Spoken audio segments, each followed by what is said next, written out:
What did Lane Kiffin have to say about Tennessee? Lane Kiffin tweeted, and somewhat sentimental because it involves his late father, who I'm sure he misses. But of all the things sentimental he tweeted regarding his late father, he tweeted a picture of bobbleheads, a throwback picture of bobbleheads of him and his father wearing Tennessee outfits with a First Tennessee Bank logo. I'm sharing it with you guys now and put little hearts on it. This was what Lane Kiffin tweeted yesterday. It was this photo. Okay, who are they? It's Lane. That's Lane and his father, Monty. Monty looks like he's about 50 years younger than when Tennessee hired him. Yeah, exactly. And this is when they were coaching at Tennessee together. And again, the basic message would be, oh, Lane Kiffin's tweeting a sentimental thing about his father. But it's like, there's probably 1,000 different sentimental things related to his father and his time with his father. And he chose one specifically connected to their time at Tennessee together.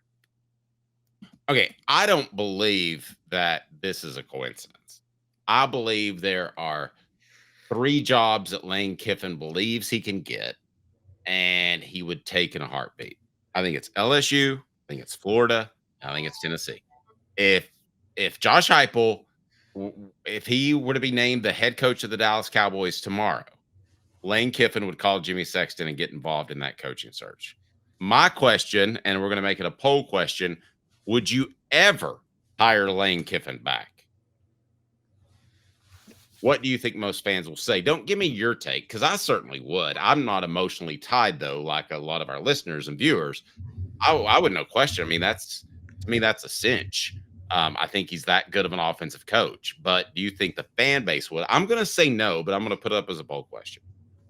I think no, but it's a little more no now than it was actually about 9 years ago during the Butch Jones saga. First off, I'm going to tell you guys this straight up.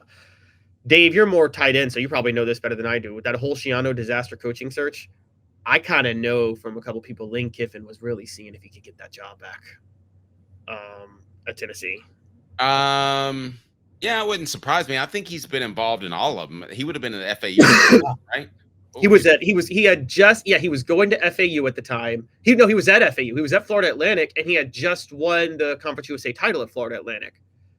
Telling you, he was working his angle to get that job, and he was a candidate. And the only reason Tennessee wasn't going to hire him was, one, the PR backlash, but two, former orchestrated the athletic director coup.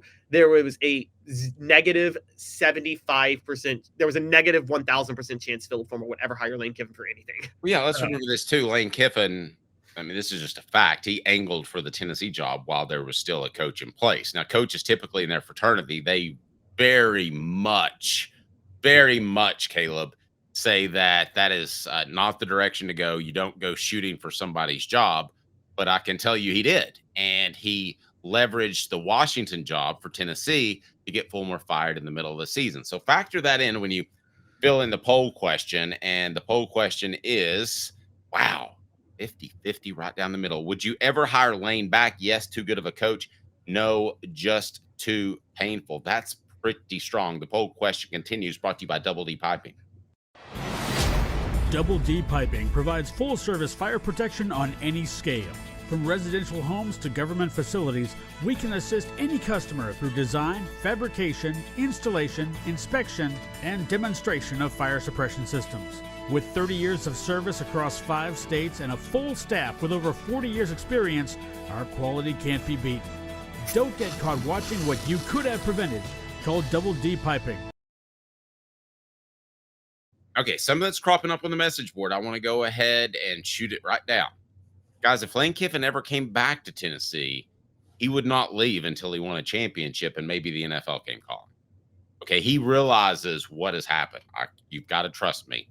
He realized what has happened in the way he left and the fact that it led his career pragmatically to bad places, but also hurt his reputation. I will say this, and Derek says, don't fool me twice. I'm telling you, if he ever came back to Tennessee, he wouldn't leave until he won a championship. Yeah, no, I think you're right. Look, for those who don't remember, Sure I'm right. Lane Kiffin was dead in the water until Nick Saban saved his career. Let's not forget what had happened. Tennessee, that was strike 2 with the way he left, wasn't it? Because strike 1 was the way he left the Raiders, wasn't it? And that was not a good. I mean, Al Davis just straight up called him a liar. Yeah, that was pretty bad. But yes. Had that been any other NFL owner, it would have carried more weight. But the fact that it's crazy Al Davis makes no one took it seriously because it was Al Davis. And Lane Kiffin, he took a ton of parting shots at Al Davis himself too, remember? Oh, yeah, it was bad. It was a very bad breakup. So that happened. And then the way he left Tennessee happened. And then he got fired by USC on the tarmac. And so it was kind of like just bang, bang, bang. And so I think he was very, very humbled, honestly. And getting the hire from Nick Saban, like, really did save his career in I mean, if you talk about the Nick Saban resurrection school, no one got it better than Lane Kiffin. And so I think that you're right. I don't think he would leave Tennessee again. I don't think he would ever leave unless he and his former wife are truly back together. And, look, let's just call it what it is. She prefers California. I don't think they're back. I don't know. I'm not going to factor that in. Can we be honest? Isn't half the reason he took the USC job is his wife wanted to go back to the beach. I don't know, but she might there at San Bernardino. She might just blend in the sand volleyball capital of the world. And I mean, Dave, she wouldn't be the only bit of talent on the beach. Yeah, maybe Lane liked the view of all the talent on the beach, including his wife. I'm sure he did. He found some talented ones around Knoxville as well. All right, give me the strongest reason why you wouldn't hire Lane Kiffin. I'm going to answer it with this. And again, I'm looking at this pragmatic. You never asked me first on whether or not I would. Hold on. So I'm going to give you my one reason. He's not going to recruit to Kirby Smart's level. I don't believe he's that type of worker, and I believe you need that. Can you manufacture some? Can you manufacture some points with that offense with less talent? Yes, but I think at the end of the day, you have to have close to as much talent, and I don't think Tennessee ever would, and I don't think Tennessee would win a championship, and he'd end up disgraced and fired. Wait, let me back up for a minute. You don't think he has the work ethic? I remember his 1 year at Tennessee, Dave. He was working around the clock on recruiting during that time. I don't think anybody worked harder in recruiting, did they, than Lane Kiffin? I think there's a difference between working hard and stroking a check. He was sending helicopters to high school football games. Yeah. They only saw like 3 schools that night. Are you saying he was going for headline? Are you saying it was headlines more than anything else? I'm telling you that I was in Atlanta writing about it, so I positively can tell you it was about headlines. Okay, all right. I could believe you on that. I mean, his staff at the time worked hard at recruiting because, I mean, whatever you think about Ed Orgeron, he's a hard worker when it comes to recruiting, isn't he? Yes, but that was a perfect storm. You also had Frank Wilson, you had Eddie Gran. Those of you that were really into football coaches, I mean, those guys are solid recruiters. Lance Thompson, I almost forgot. Yeah, I mean, you that was a perfect storm. You had a really good staff on hand from a recruiting perspective. I don't think that he would have the same sort of staff. I mean, the only dead weight on that staff was his brother-in-law, which was David Reeves, who almost made Jonathan Crompton like inexplicably worse. I mean, did anybody notice? Okay, I don't mind sharing this now, but did anybody notice how Jonathan Crompton was suddenly better midway through the season? Well, let's just say that one reporter happened to ask one coach, "Hey, it seems like you've been spending more time with him," and the coach responded, "I don't want to comment on that because it would make David look bad." So, you would have good quarterback play because Jonathan Crompton was resurrected in the second half of the senior season when nobody thought that would happen. The only time as a starter he got good coaching, because Jonathan Crompton, I mean, Dave Clawson wasn't a fit for Jonathan Crompton. That was not his fault at all. And then what you're saying, it was even worse with David Reeves. Now, it's my thing with Lane Kiffin about the biggest reason I wouldn't hire him back more than anything is I'm not trying to be old school, like, oh, discipline, you got to be this way. But I'm like, I think Lane is still where he's not that different from 2009 is totally nonchalant about character issues involving players. And I think that gets in the way of winning a championship. I know Florida, people are going to bring up Florida winning 2 in 3 years. By the way, I'm sure, Aaron Hernandez is really looking down on his alma mater after winning that national title the other day, Dave. Hey, but I want to bring this up to you. Have you noticed players other than Georgia are not getting in trouble as often?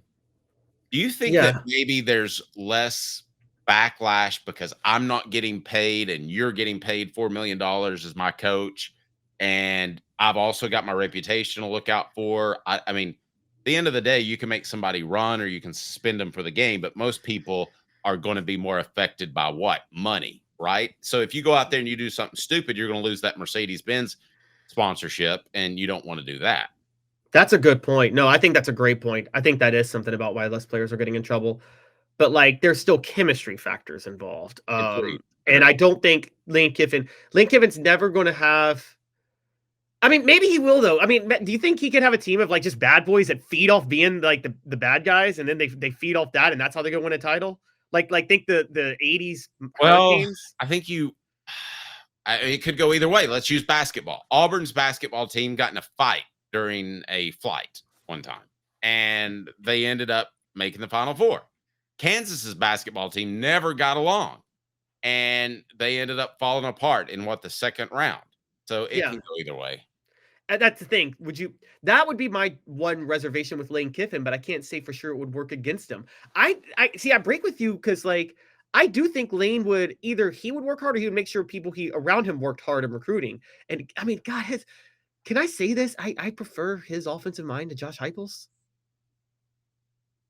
I think he's a better offensive coach. I would agree with that. Like, I mean, or make that a poll question. Make that a who's a better offensive coach? Yes. David says Lane takes LSU or Florida if things go south for either team. Totally agree. He wanted the LSU job. The idea was to keep, at the time when they were going to Brian Kelly, the idea was to keep Ed Orgeron. And let's just say that there were some ladies there in the Baton Rouge area that thought that wouldn't be a good idea, and their husbands thought it would be an even worse idea. What for Lane? That's what happened? For Ed Orgeron to hang out for another couple of years. Oh, okay. Yeah. Oh, man, that would be... You want to work out together? By the way, for the record, guys, that's what Ed Orgeron said to a booster's wife who was pregnant. Yes. He said, he rolls up at a gas station and said, "You look like you work out. You want to work out together? See my hip thrust? Has some good hip thrust." She said, "I'm pregnant and married," and he goes, "Well, what's that got to do with anything?" Yeah. So he was ready to move. But by the way, if Lane Kiffin goes to Florida, and Ed Orgeron gets hired there, I just want that, Dave. I want that for myself. Come on. That's too perfect, right? That's pretty good. All right. Would you ever hire Lane back? The majority, about 2/3, said no, they would not. Just too painful. Now we're on a new poll question. And it's interesting because I would expect our fan base to be slightly askewed and not be objective. And right now, Josh Heupel is only getting 58% of the vote. So you're playing a hometown crowd and you're just getting 58% of the vote. Yeah. This is like borderline like when presidential candidates can't carry their home state when they're running. Dylan says both Heupel and Kiffin are guilty of having a game where they completely fall apart. But yes, that is where the chemistry factor came with Kiffin last year, where Kiffin couldn't keep his players mentally ready to handle success. They were in the college football playoff, and all they had to do was beat Florida, and they blew it. So that is a big knock on Kiffin. Heupel is guilty of that too, to this point. I can't pretend he's not. But Dave, tell me this. Isn't that just a drawback of offensive coaches in football in general? If you're an offensive-minded coach, you're going to have a game where your offense isn't clicking, right? I mean, let's go back to the Florida. I mean, Spurrier at Florida pretty much every year dropped a game he shouldn't have, right? Right. When he was at Florida. And so that's just how it works for offensive juggernaut programs.